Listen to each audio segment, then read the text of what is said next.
All right, good morning. Today, actually, we will complete a number of interviews with our founders. And the idea is actually that you get a better view of who we are, what we want to bring to the world, and of course, how we'll make a difference compared to any other company also active in the advisory space. So today, actually, I will interview a number of my co-founders here today. And first, I will ask to Nienke, what for you, Nienke, actually is the reason why the Indigo elephant has been incorporated from your perspective? I really believe the Indigo elephant found us. And for my perspective, I can see that in the big shifts in organizations at the moment, it's time to have another perspective from inside out rather than outside in. So we can stop fixing and start really recreating a world what works for the future, starting with organizations. So yeah, it's time, and I really feel deeply we can bring that. Just bridging the how organizations can do this by just tapping into what's not seen, not mentioned, but what is there. So just as a start. Thank you very much. Is there anything you want to add, Elsbeth? What, from your perspective, is the reason you want to bring the Indigo elephant to life? Oh, yeah, there is so much, I think, depth in that answer. So let's see what we can now unlock in that. Throughout my life, it's always been a certainty that people should have the same opportunities and should be able to live their soul's mission. I had no clue how that would look like. And a couple of weeks ago, I was out for dinner with friends, and they told me, like, Elsbeth, we've known you now for over 30 years, and everything that you are doing and have been doing is all about making a change in the world. And I was like, oh, really? So sometimes you're so caught up in everything that you're doing that you can't even picture the grand scheme anymore. So when I was in my final consultancy role last year, March, I really felt like this is it. I can no longer be present in environments which are based upon principles that that are not sustainable, not for me, but also not for others. And it became a kind of search, like, what is it? What's next? And I had no clue at all. Until later last year, I mentioned, you know what? Let's build the new KPMG. And I was like, where did that come from? So it's like everything, throughout my life, things come to me. Like, this is an idea and I have no clue what that would look like. Then some people told me with this one. Then some people told me, like, Elsbeth, whatever it is that you're going to do, it can only be highest of good for all. And I'm like, okay, what does that look like? So it looked like exactly what the Indigo elephant is about to do, right? It is about restoring human intelligence. It's about birthing a new society. It's about having people remember who they truly are. It's about making a change, a real new, it's like a paradigm shift, really, in which we are now in the midst of. It's not something that we need to start. It's already here. Many people feel it. Many people sense it. And I think that at first, the Indigo elephant was about solving a problem for leaders. Like, many leaders know that things need to change. Many leaders experience the things that they are doing in their organizations, all the transformation projects, you name it. It's not really working any longer. Engagement levels were never so low as they are now. People who are ill, it's like it can't be any worse than it's now. And apparently it is all created with everything that we've been doing during the past decades. So at first we thought, okay, we have an answer to that. How? Because many leaders see that needs change, and then the next question is, but how am I going to do that? So we said, yeah, we know how. It's all about being. It's about consciousness. It's about being. It's about soul's missions. It's about a different starting point at how to look at an organization as a whole, but also as a part of society. And then when we sat down with the three of us, all individuals, all our own soul's missions, who are greatly intertwined, and then it evolved into something much bigger, into something like, you know what, this is not just about leaders needing to change the way they lead. This is something much deeper. It's about creating a new society. And historically seen, societies are built, new societies and new paradigm change are being affected by entrepreneurs, by visionary leaders. So this is where everything comes together from my perspective. Like, I love being in corporations, in organizations. I love the dynamics there. And I also love to be in the spiritual realm, in the consciousness world and mindset and everything that's got to do with that. So this is for me why the Indigo elephant is like crossing my path and inviting me, but also the two of you to really be bold and step up and play a different game. A game of which I'm sure that many people feel relieved once they can really see and understand how this new thing, this new society or new economy would look like. It's a very broad answer. It's very hard, I think, to add anything significant to what you've been bringing so far. But to me, it felt a calling, and maybe a calling is still somewhere in a fluffy world. But for me, I have felt something actually wants to come through me. So actually using me as a vehicle to create that new society indeed. And definitely we saw a number of layers where actually we feel initially as an entrepreneur, well, you have to do the things on a personal level. But of course, that's your foundation. And the more that foundation is built on your soul and your heart, I think you can create companies that are really heart-centric. If those companies are heart-centric, well, they're just a place for connection. They're a context for people to find contribution or to co-create a legacy. And I think there, if companies become mini societies, well, they're just connecting with other mini societies. And if this all, I would say if these societies are connecting together, they're just creating a bigger foundation for an overall new society. So I believe definitely the Indigo Elephant is acting on 3 levels. Create with your soul on a personal level, but also as an entrepreneur, connect with the soul of your company. And if you can relate these two and bring it into a legacy, something that is bigger than yourself, you're just creating a place where people love to work and being part of a society where people love to be a member of that society. And I think that's a big issue today. If you ask many people out there in the street, are you happy to be part of this society?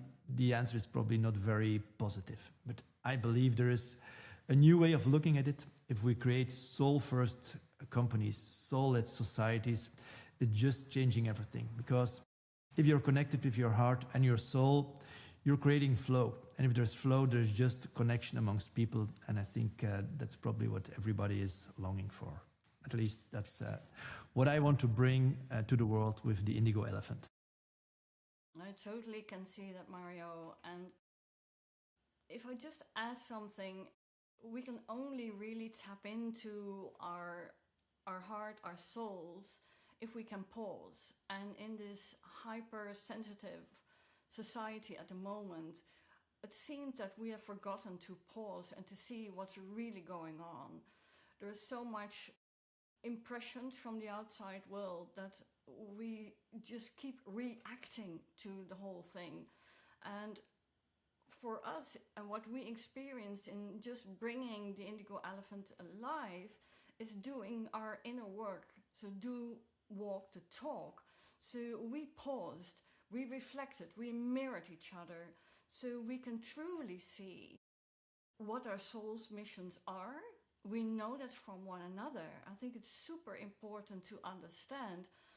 And if you're rushed, in my experience, in the decades of work I've done, if you keep rushing, you can't listen. You can't listen to yourself, you can't listen to one another, you can't listen to society, what the real needs are. So we incorporated just to pause, to really know where you can feel, even in your body, the connection. And through that, listen to a broader intelligence than we're just taught from our minds. I think it's super important to have that skill, to pause, be quiet, listen, and then act, because slowing down is speeding up. And I think it's what the society and organizations and we self need.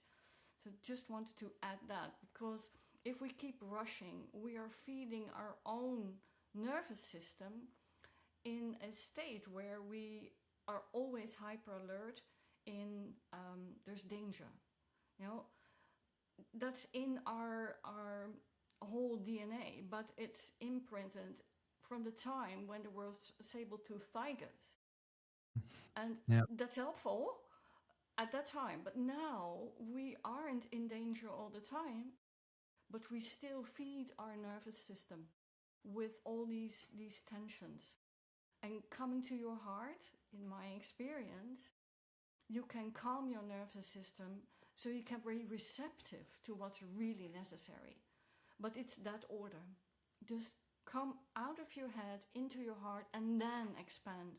Embrace your soul. And that's what we do with each other, with ourselves, and what we can bring to coherent organizations, coherent societies. And coherence means being in sync with one another and in sync with your heart and brain. So just wanted to add that, because I think it's super important. If we look around and we see all the sick leave, we see all the pressure, and people searching, like you said, for a soul's mission. What is your legacy? And that's not so much the material one, but it's the one you really bring in frequency. How do you want to be remembered? Who you are, or the money on your account? Well, choice up to you. There's maybe one other thing we can add, and we cannot deny today artificial intelligence is just having a tremendous impact on us as a society or as an individual. And where we actually believe today is that AI will be an equalizer. And for many people now, it's making a difference, but we see people are catching up quickly with the technology. But in the end, it becomes a commodity for everybody. And at that point, you could ask yourself, how will you make a contribution or a difference if everybody has the same tools? And there, I think in this AI time, well, to be really human will be a differentiator. And to be really human, well, you need to connect with your heart. You need to connect with your soul. And if you can really tap into that intelligence, that's an intelligence which is way bigger than artificial intelligence. It's the highest intelligence there is. You could call it universal intelligence.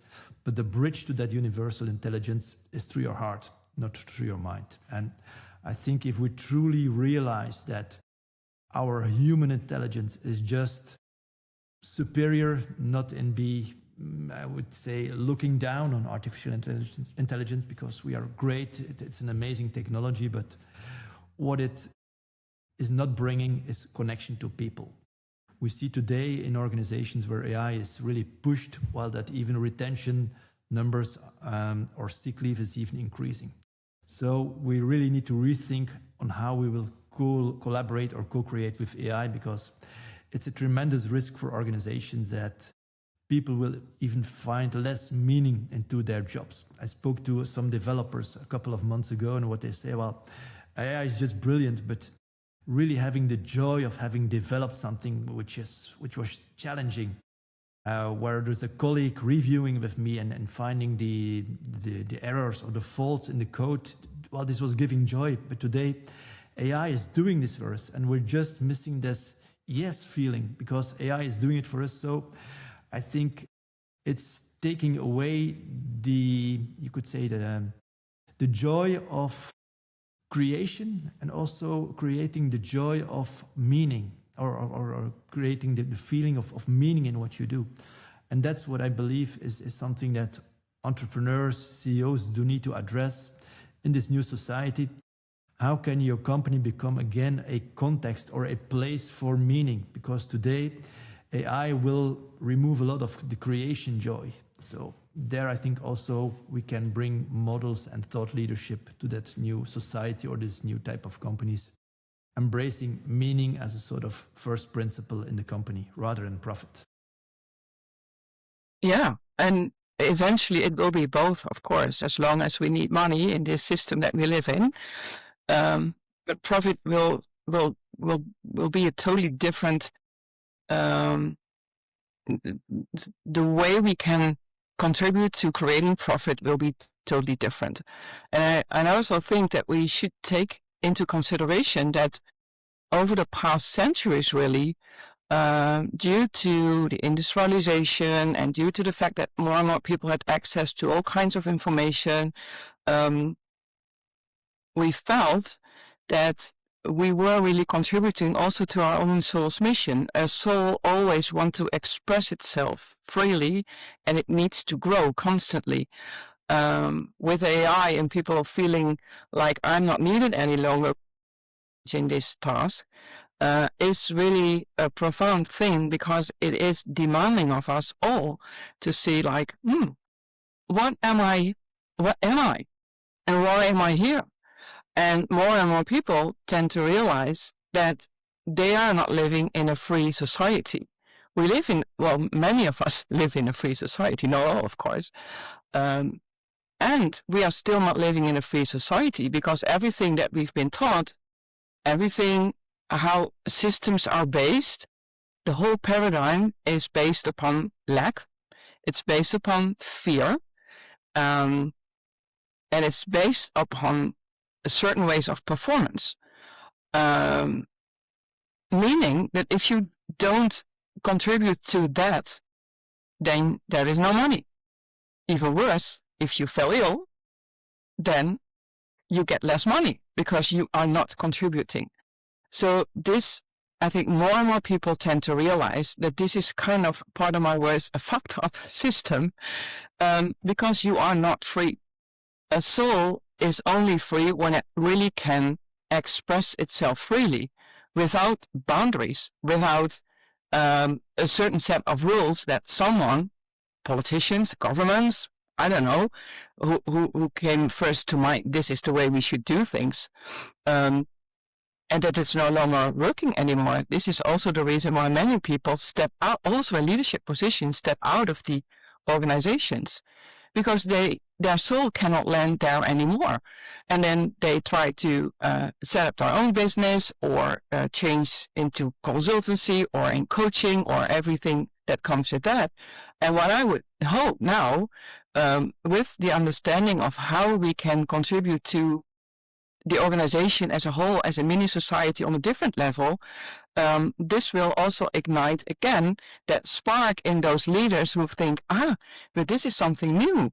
Now I can really see how I can contribute in a meaningful way. Let's explore what that would look like. And what we should not forget is that the economy is always following the underlying convictions of the people living in that society. It's all, the economy itself is nothing. The society is nothing. It's a bunch of people doing something based upon beliefs that once were put into us. So if we now have some visionary leaders and some daring leaders who say, well, if that's true, I can put something else in that system. I can put a different set of beliefs, a different set of rules. Then everything must follow that. And anything is possible. I mean, there was a time that we, the guys who invented the plane, I mean, many people were like, you can never fly. You are unable to do that. But they felt like, no, it's doable. And it was like climbing Mount Everest without supporting oxygen. And these are really simple simple examples when you compare it, of course, to really changing a society as a whole. But it always starts with the people who do think it can be done. And I think this is also, yesterday we were talking about that, like, is this just a company or is it just more a movement? Is it turning into a movement?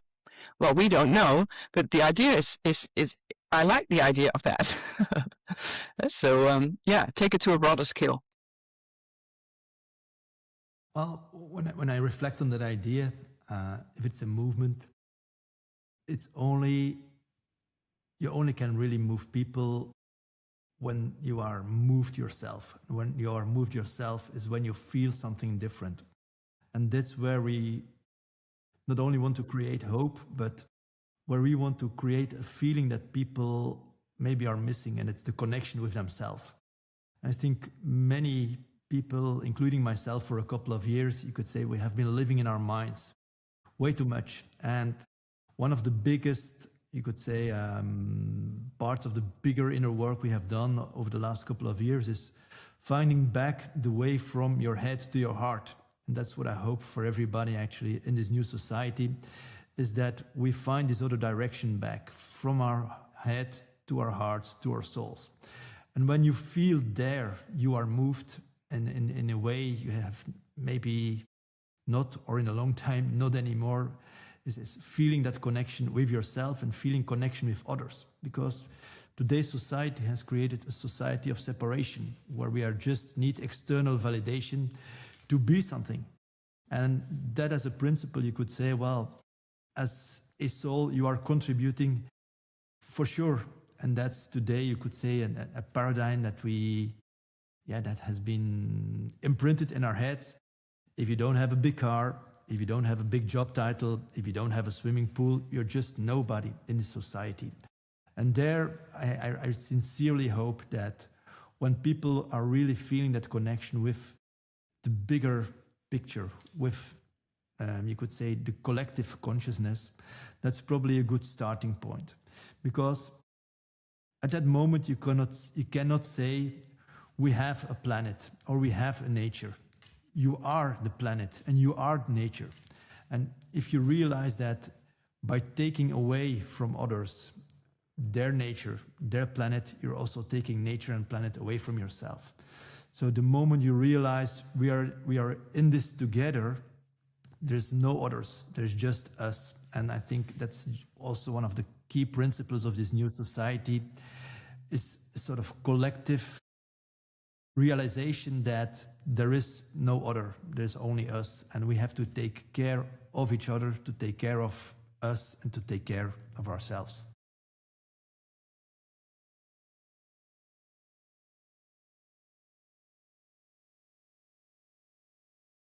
I had myself this conviction too, like, but in my life, not really, really hard things happened. Like, shit happened, of course, and working through that. But there's also a kind of idea that transformation is hard, that it's taking a lot of time. So I can imagine that some people who are into like, oh, but how are you going to change the society and do it through my organization? That will take a lot of time and it will be very, very hard. So Nienke, perhaps can you share a little bit about this process?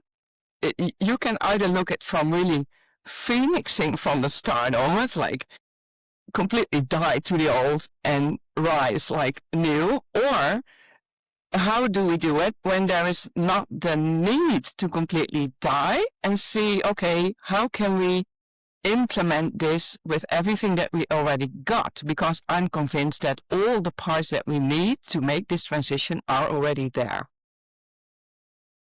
Yes, for sure. I think in nowadays world we talk a lot about transformation and resilience, things like that. And to me, there is a difference in resilience, also in organizations, and what I call phoenixing. So a phoenix, just dies and have the ashes, and then rises up and takes to a new life.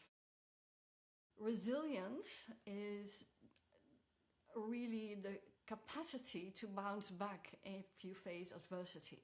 Now, if we look nowadays in organizations, there is a lot of adversity going on. It can be the KPIs, the not matching stakeholders, just name it. There is a lot of tension. And you can just bounce back and say, oh, I have a resilient organization, or I'm resilient myself. I see, and I face it myself as well, that you can become very, very clever in crashing to the same wall over and over and then just claim yourself resilient. That's not working any longer. There comes a point of no return when you see that it's really beneficial just to take the good stuff from the old with you and then rise and create something with all the ingredients, what is working, and then rise up to the new society.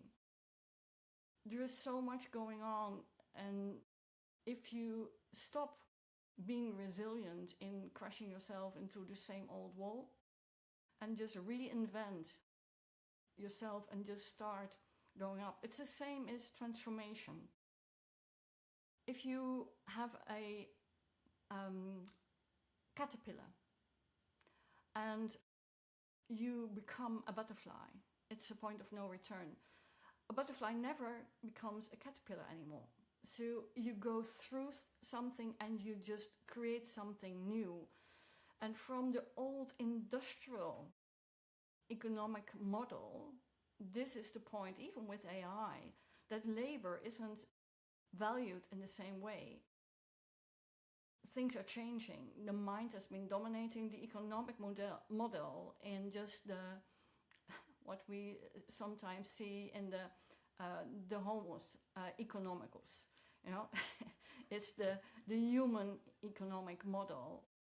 That's no longer working. Exactly as Mario said, we are one. We are one with nature. We can't just tap in everything what is for free and own it and just make it immaterial. We are one, and it's an exchange. And while transformed, you can never become the old one again. We can't live in 1800 in the industrial time anymore. Now we're changing through AI, and we're not changing back. It's a continuum, what's going on. The key is, how do we adapt to it? Do we pretend that we are resilient, or do we become from the caterpillar of greediness, the butterfly, what serves, and create a butterfly effect? And within the indigo elephant, I can see we are just embracing the butterfly effect. And the butterfly effect is that if a butterfly just flaps the wings, it ripples the world. It starts small, but it's all connected and having an impact. And that's how I sense what we are doing with the indigo elephant. It might look small, but we have to start somewhere. And if we don't start, we can pretend we are resilient in the old world, but we don't want that.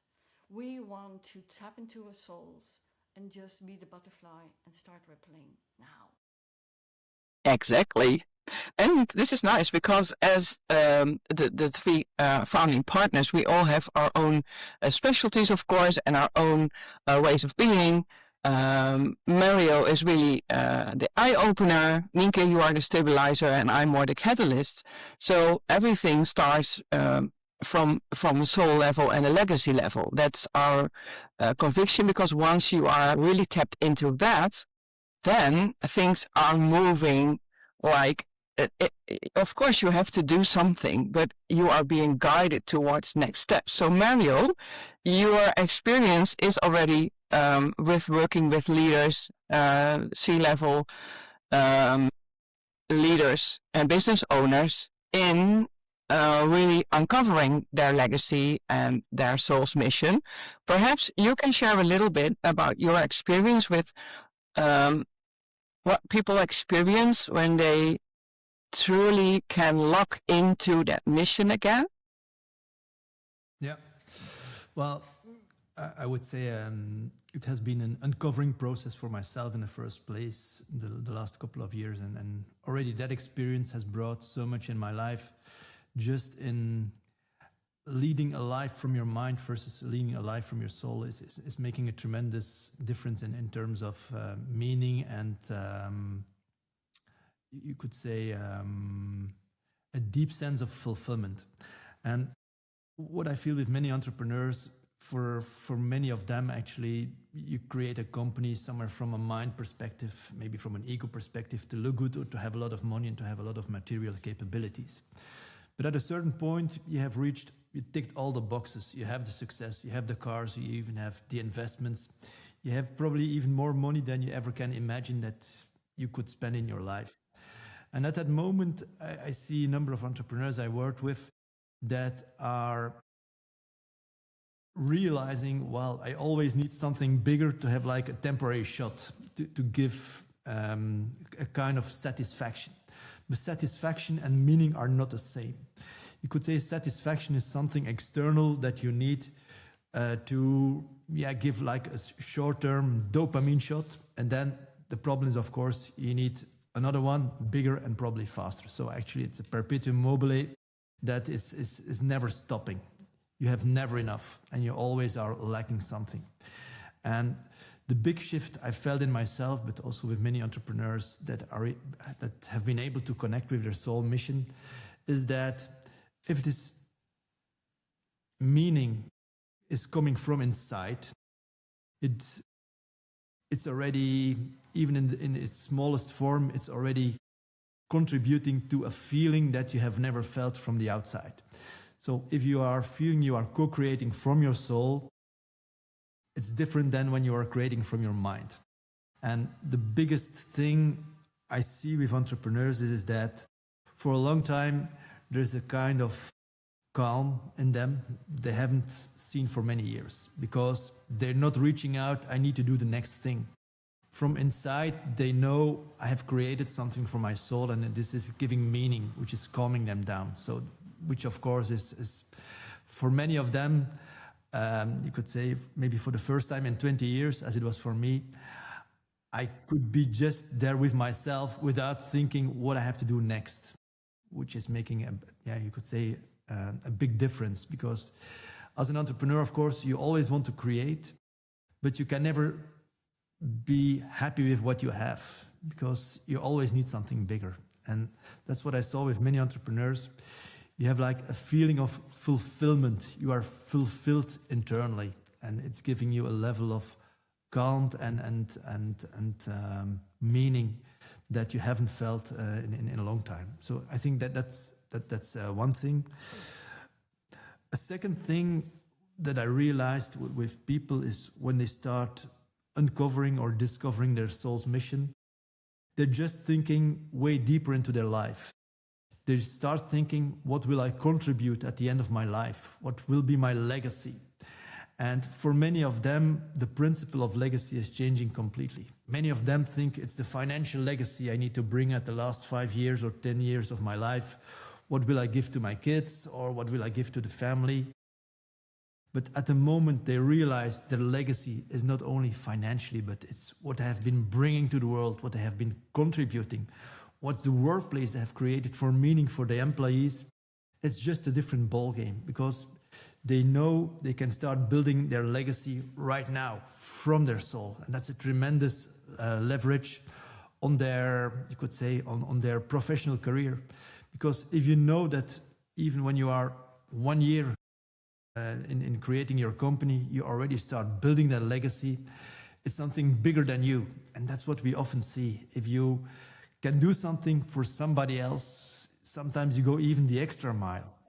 And that's what I see. If you really have this legacy thinking and legacy feeling because it's connected with your soul mission, it's a new game. And people, and I see this with myself, you're unstoppable because it's something which is there to stay, and even your legacy doesn't stop because ideally people are willing to support your legacy. Somebody is willing to take your legacy to the next level, even when you're not there anymore.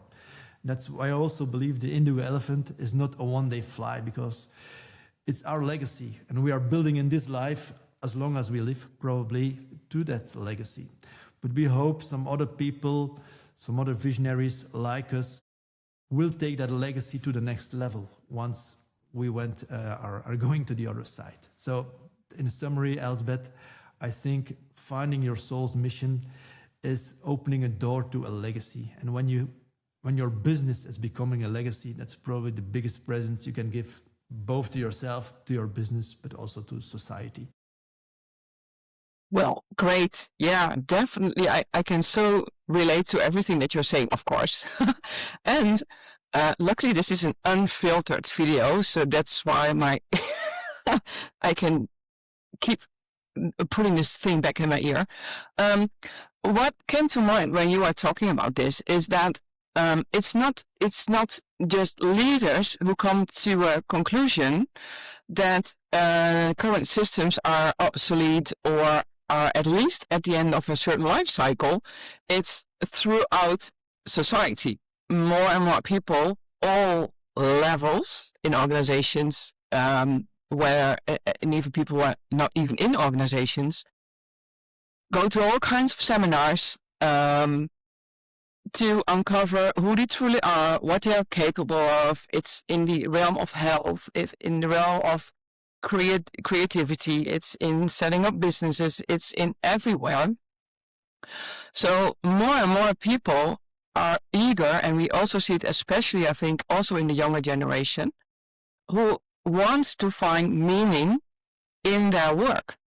And I think that is also one of the reasons why many young people are now in an early age burnout, because they cannot find that meaning anywhere.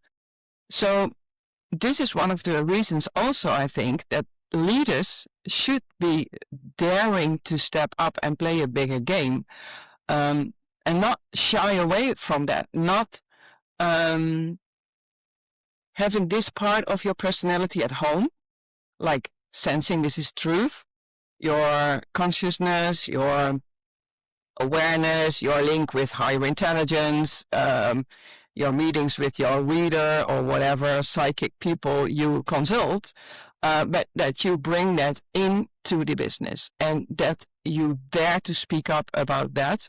And many people in your organization, and I think it's at least 20% of people in organizations, are on that same path of uncovering, who am I? What is it that I want? Soul need, or how do I want to contribute? So I think if people and leaders really play a bigger game, they will soon find out that they are not alone, and that there are many people who feel like, oh, finally, he or she is also seeing it, and now things are really changing in here, because now I don't have to fill in the next questionnaire, but now it's really about us. It's about me. It's about feeling. It's a heartfelt situation. It's not just the mind needing to make only the more profits. And let's talk about that later on as well, because profit still is a part also in a new economy. It's only a different way of distribution, to my opinion. But let's circle back to Nienke, because what happens is when you are really feeling your legacy and you're like, yeah, this is my soul mission, and you are a leader or an entrepreneur and you are moving on that path, you will encounter, of course, the things, your habitual patterns. You are kind of a stabilizer. So what can you share about that? How can, within the Indigo Elephant, and it's not just about us, because we are creating teams who can do that with us, but how to stabilize that part once you are on your way from a controlled organization to an intelligent organization? Can you share a little bit about that? Yes, of course I can share. So just for the perspective, Mario can come in and stir things up, because we break an old paradigm.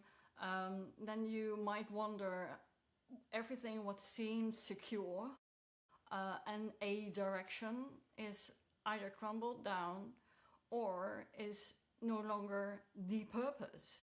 So what to do now? So Mario, with his gifts and his everything he brings in, stirs up a lot. And it will bring people, like he said, also back to the mind. So I, as a stabilizer, I can just sense through and help them just to, when things are stirred up, to help them with the old patterns, to help them transform into taking responsibility to your behavior and your patterns. And I always say, take it from responsibility to responsibility. So you feel how to respond in a way that's contributing to a new paradigm you're discovering for yourself, for your organization, for your people. So everybody can thrive in a personal, healthy, functioning style in your organization, in a healthy, functioning organization, and that leads to a healthy, functioning society. So I help just to, when the dust comes down, to see what's truly there and capture these golden nuggets from the soul for yourself, the soul of the company Mario discovered with you. And then when we're really there, the next step is there, and then you come in, Elspeth. So what do you do as a catalyst? Yeah, well, I'm all about action, but not just action for doing the action. I love to be active like the whole week, at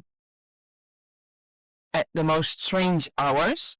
But those actions are always guided by the things that you two already uncovered.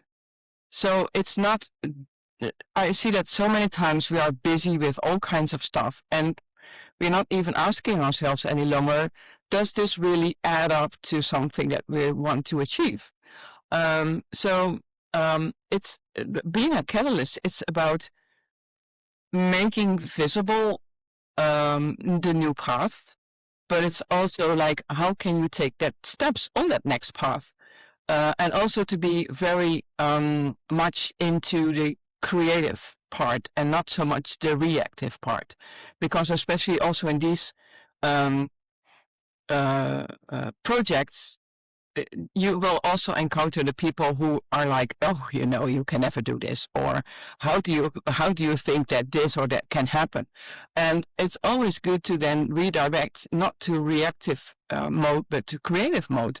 So it is in a way showing the way, opening up new possibilities, inspire. It's all those things coming together. And from there, when you are taking the steps, new ideas will follow. They will come to you. But also new insights will come to you. And it's like, oh, and then we need to take a step back again, listen, see what's here, what wants to evolve. What is the soul of our company trying to tell us right now? What is my own soul trying to tell me now? This is when Mario comes back into the loop to see, hey, what's going on here? Let's take it from a different perspective than just we can see with our mind's eye. And then the circle is full.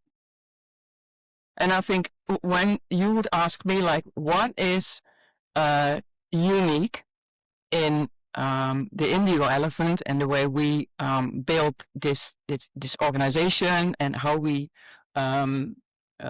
present whatever it is that we do and help you transform or even transition to a new system, is that we live this material.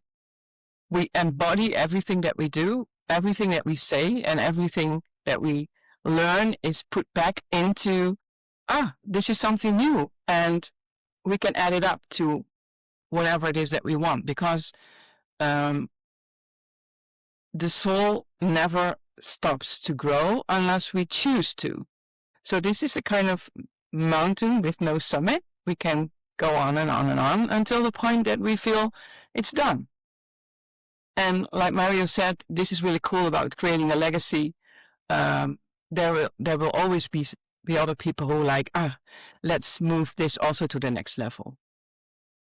So embodiment is, I think, one of the key principles that we provide when organizations or leaders choose to work with us.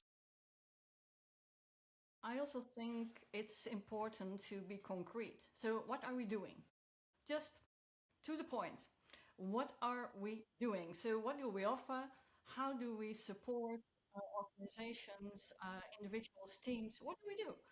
It's important to really have a clear vocal statement about that. So what do we do? So Mario, can you say something as the eye opener of what we're doing?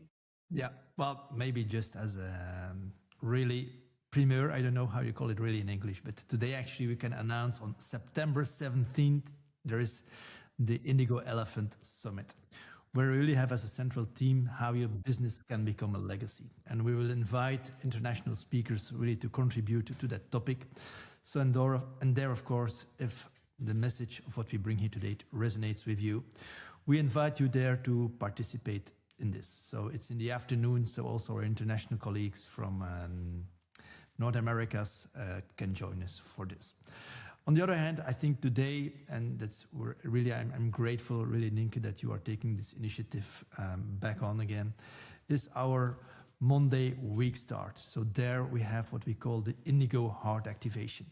And that's really a moment where you connect with your heart and your soul and your intention for the week. And I think it's a tremendous gift we're bringing to everybody. It's a free participation event every Monday at 4 p.m. in Brussels time.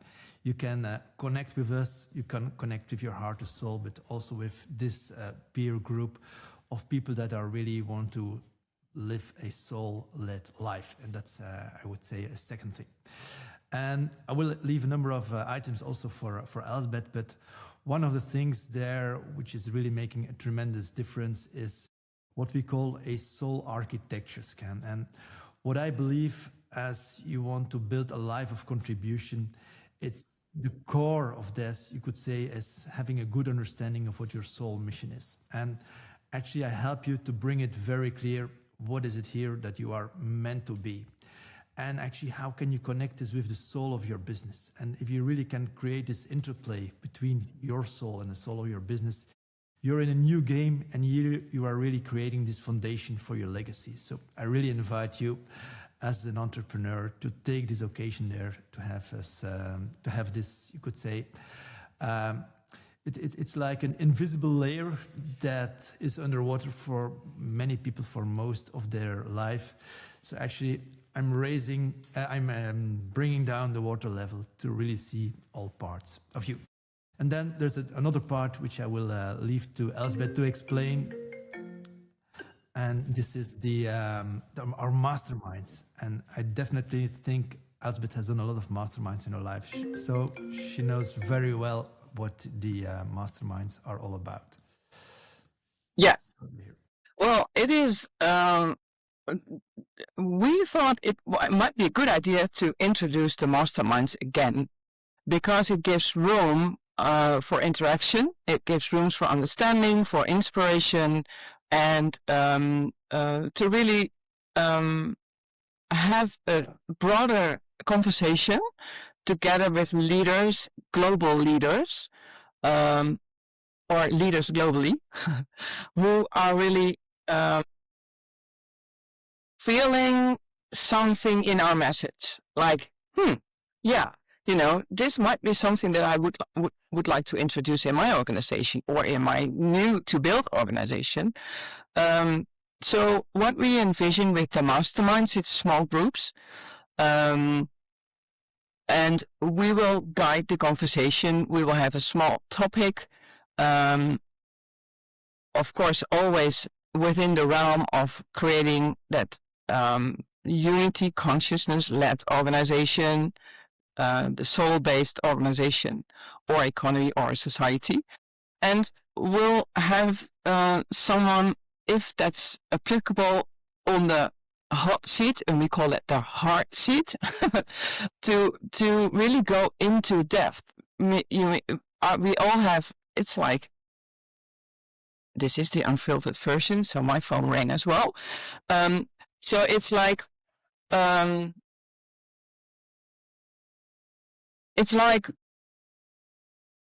feeling what is it what you want to feed the field with. This is what we say to ourselves a lot of times.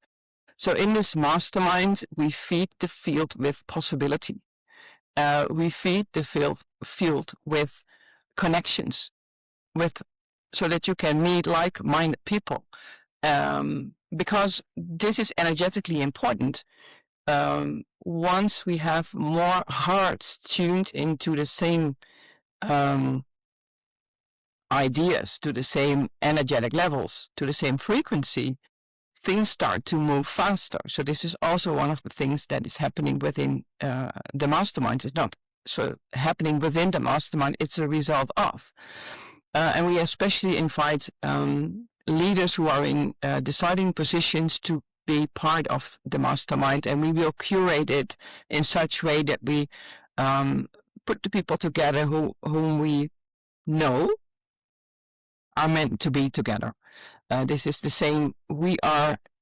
The three of us are meant to be together. So everyone who's meant to be in the mastermind will be there together, and to create and to co-create and to really see, oh, I'm doing this, share experiences.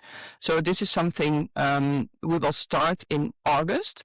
It's only by application. So we look forward to receiving that. And then we start with a conversation, like everything that we're doing. Start with a conversation. There is no standard application form or whatsoever. It's just being. I think that is one of the core things, of course, also that we do within the Indigo Elephant. It's all about being. It's all about you making an impact, and also making that possible for others to make their impact.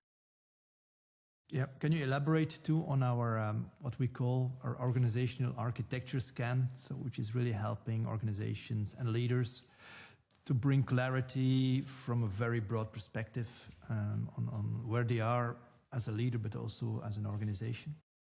Yeah. Well, we've come to the idea that we needed a kind of model, right? It is you want to see where are we now,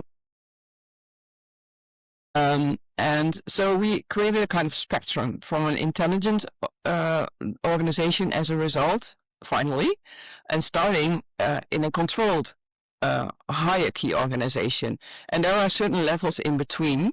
And we have kind of a couple of measurements items which we use to really see where are you at from the controlled organization towards the intelligent organization. So we can take a closer and deeper look into, for instance, leadership. Where is that? Your personal leadership, but also the leadership team. We can take a look at human intelligence. So where is that on that spectrum? Also communication.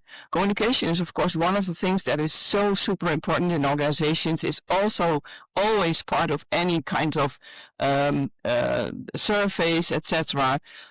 So we can see, where do you think you are on that level?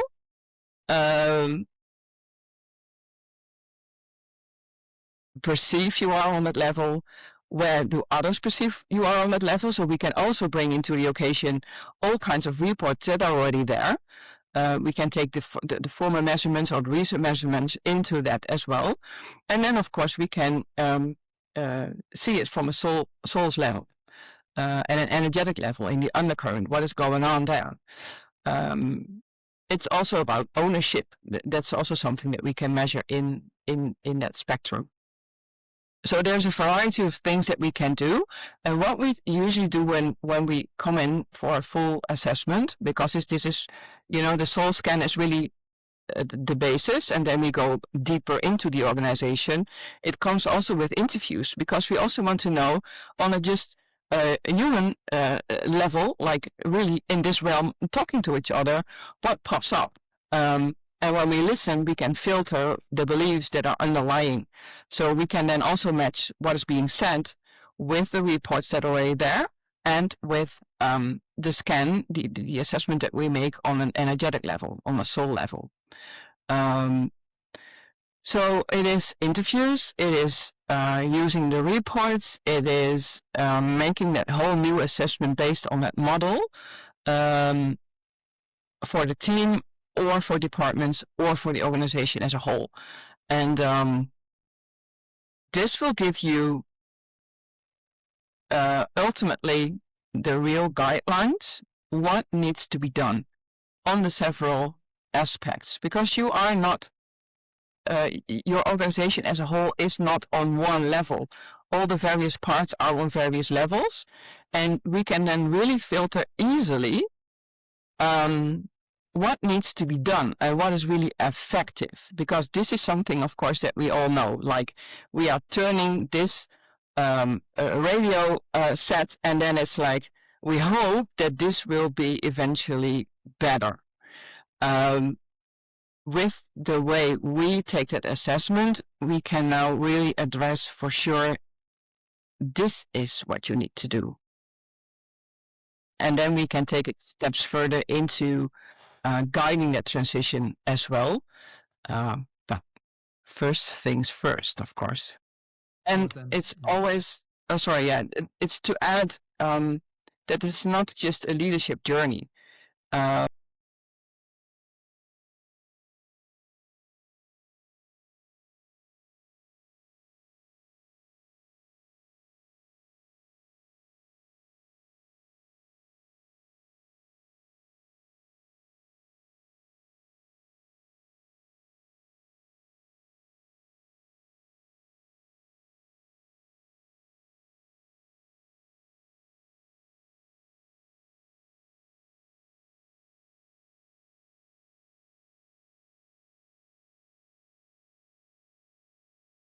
Yeah. So what you're saying, actually, we also can help them once the assessment is done with the practical implementation over the different parts of their organization. Yes, definitely. And always in close cooperation with the ones already in the organization. And it comes on various levels, because it must come on the level of understanding. Many people might have a clue about what this is all about, but many people might be like, what? So there needs to be understanding. And once there's understanding, then you can move on to the next level of, oh, so if this is truth, what can be done here? So it's taking to a broader level into the organization as well. Slowly moving, slowly but steadily, and not always slowly. Sometimes when we can see that ourselves, it's like boom, and there it is. But moving towards that intelligent organization. And perhaps to add, what is an intelligent organization? What we at the Indigo Elephant say, it's like it comes from a unity consciousness principle. All people can express their unique contribution, their soul's mission. All people are equal in opportunity, and distribution of money is different. It's like, it's the distribution for your contribution to keep the whole steady, and it is your contribution to evolve the whole. So this is, I think, food for thought for many leaders. If this is a new distribution of money, of profit, it will lead to new ways of also remuneration and everything that comes with that. Yeah, I think it was quite, say, the moment really this idea arrived amongst us, I think it was like a light bulb moment. But we felt like there's like two types of contribution. Initially, everybody is bringing its contribution. Even, you could say, as a society, a mom caring for their kids, she is actually supporting the system. Is she contributing? Yes, she is. Is she finally always rewarded for it? Maybe not as she should. And we also believe in organizations, or for leaders as a whole, you could say you could still earn an amazing amount of money, but this will be a reflection to the extent you are bringing change or transformation to the whole. So the more you are bringing advantages to the collective, the more you could say you earn as an individual. And I think that's a very healthy principle. So the more you are bringing to the whole, the more you are bringing to yourself. And this just should avoid that people becoming too greedy and actually, well, they take away from others. But if you take away from others, you're taking away from the whole, and indirectly you're taking away from yourself. Because if the world is not working for everybody, it will probably not work for you in the long term. Because your kids also live in the same nature. Your kids living in this are breathing the same air. So you cannot take away from others without taking away from yourself. And when you take this idea really deep down to, you could say the cellular level of yourself, you just see that we are connected on a deep level with everybody. And just to conclude here, we are not having nature. We are nature. So we cannot destroy nature, or as an entrepreneur, you cannot create a business where you are taking away from nature, because you are taking away from yourself. And hopefully, if you see this on a deep level, you will have a different perspective on how to contribute with your legacy to the planet and to humanity. That's there's a word for it, Ubuntu. Ubuntu. I am, because you are. There we are. There are two things I like to add. First, about the scan, we are just not measuring you go from level A to whatever where. We use a scale. And even if we go into organizations, you can be in communication on one part of the scale and in another area in your organization, other part of the scale. So you're not building up in hierarchy or tick boxing and be great because you do so and so. No, it's a scale. And we measure the whole, your individual, your teams, your leadership, your organization, and see where the connections are. So you're moving on the scale to an intelligent organization. Because the old industrial model is just people are bringing labor and from their output, from their money. That's a very rigid part of the scale. You can say the lowest, no, it's in our perspective on the most left side of the scale. And you move through the steps and you can sense them, you can embody them, live them, implement them. That's the whole package we bring in the Indigo Elephant. So you can really live an intelligent organization and use all the resources. So that's important to know, that we're not measuring the levels, but we're just moving you on a scale. That's the difference what we do in the Indigo Elephant. So that's the first part I wanted to highlight. Secondly, about the masterminds. Because, it's a popular thing, masterminds, everybody can do a mastermind, you ask a ton of money for it, and then you put a whole bunch of people together, and then something happens. Yes, of course. And that's not how we set up our masterminds. We set up our masterminds first by application, just to see if the people are in a mastermind who can really contribute to one each other. Because it isn't, oh, I bring this and then I have the knowledge and then I be the mirror of that. It's the mixture of legacies, the mixtures of souls, what makes a difference. And because our people in our masterminds dare to speak up their soul's mission, a whole new paradigm opens up, because this isn't only economy or money driven. It's what you really want to contribute to the world. Because if I contribute to the world, I contribute to you, I contribute to myself. That mixture makes a total different dynamic than, let's say, the masterminds I know so far. That's the difference. It's the mixture of the legacy and soul-driven people. And from there we connect, and of course you have people with a certain expertise, but most of all we want to ignite the spark in one another within the masterminds. And we will facilitate, but we spark each other. And that's the magic of being in a mastermind circle within the Indigo Elephant. Thank you, Nienke. We're more than 1 hour in our conversation, so I think it's a good time now, you could say, to speak maybe our biggest wish, what biggest wish or biggest truth that could, may, or should happen with the Indigo Elephant. So, Elsbeth, what is it for you? What's your biggest wish with the Indigo Elephant?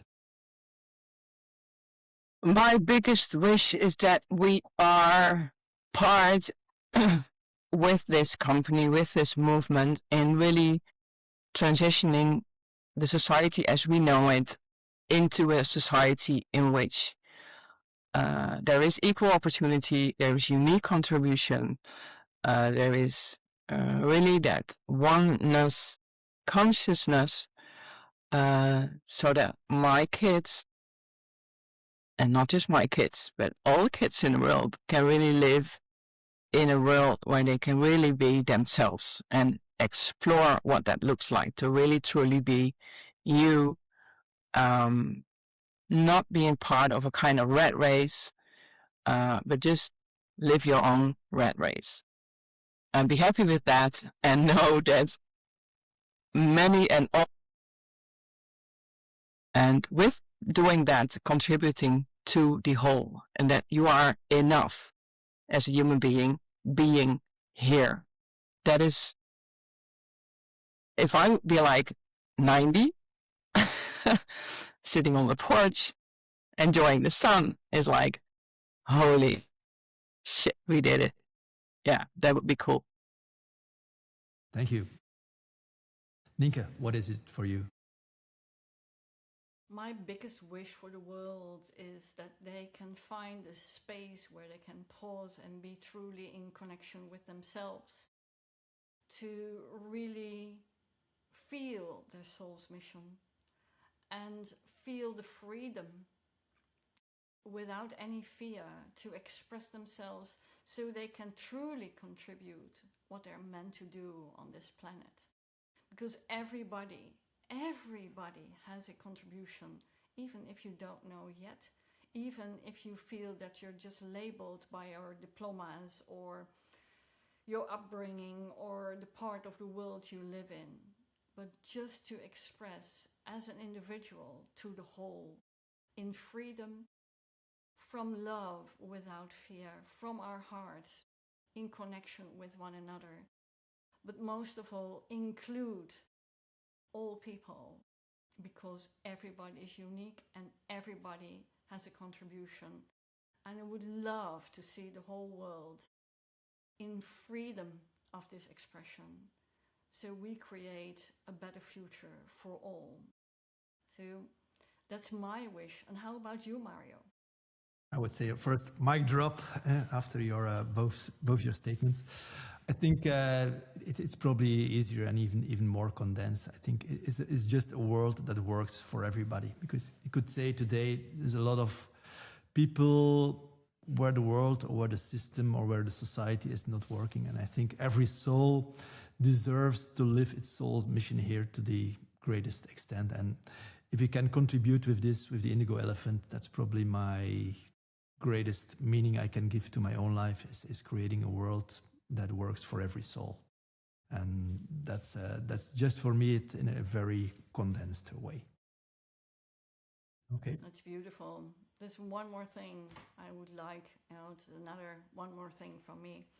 So one more thing is, what I really love in our triangle, in the collaboration within the Indigo Elephant as we're starting now, is also having our webinars and having our deep dives, because it's important to get our voices out. Not only our voices, but just to learn from the voices in the world, because I know we are doing something special, but we're not the most unique ones in the world. There are so many other people who are really setting these sparks for humanity. So in the deep dives, we have our webinars where we really take a topic, bring it alive, so you can embody it yourself And we love to have questions and be inspired and sparked by our listeners and our participants on the webinars, because it's not only our voice, but it's the ripple what counts. So the deep dive webinars are just a lovely place to add this contribution. And I'm really looking forward to have many, many, many with many, many, many people. So just wanted to add that. Thank you. And maybe Elsbeth, before I close down the session, is there one more thing from your end? Well, I would personally like to thank you as a viewer of this 1 hour 10, well, nearly 111 minutes. That's a nice number. Video. And I would love to invite you into our world and see what really sparks you.